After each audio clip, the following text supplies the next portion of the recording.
remember doing this. I made this scrapbook. Yeah, I was going to write a book about myself. I should have. Photos, precious keepsakes, have a way of taking us back. The date is 1943. To the moments we love to remember. Oh, wow. Must have been a pretty good dance. And places we just can't forget. This is at Amache. Look at all this.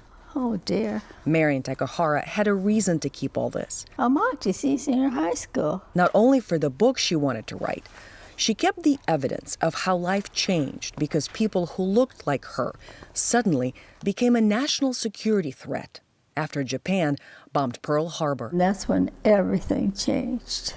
We were scared. We didn't know what to do. Marion was living in Los Angeles, going to high school. We lived a pretty normal life. When in February of 1942, President Franklin D. Roosevelt signed an executive order number 9066. As a result, more than 120,000 Japanese Americans were incarcerated. And we were given only 14 hours to move.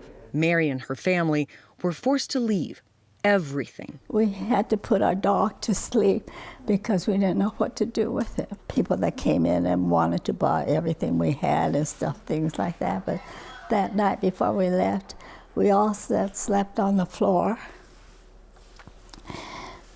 And well, I hate talking about it because it just makes me cry. Marion ended up in a small Colorado town at an internment center known as Camp Amache. At its peak, the internment camp held more than 7,000 people. In the showers, there was no doors in the showers, and it was hard for can you imagine what it's like for an older person to have to go to the bathroom without doors in the showers? And when I read over my notes, it made me sad again, too.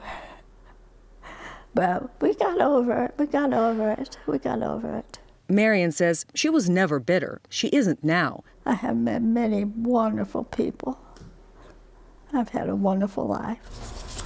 Isn't that amazing? Her memories aren't as crisp as they used to be. Amache Senior High School. Sincerely, Harry, I don't even remember who he was. But what she does remember, she wants to keep sharing so the rest of us know what happened and never forget. We want more people to know it and be in textbooks and things like that. In Houston, I'm Anastasia Bolton.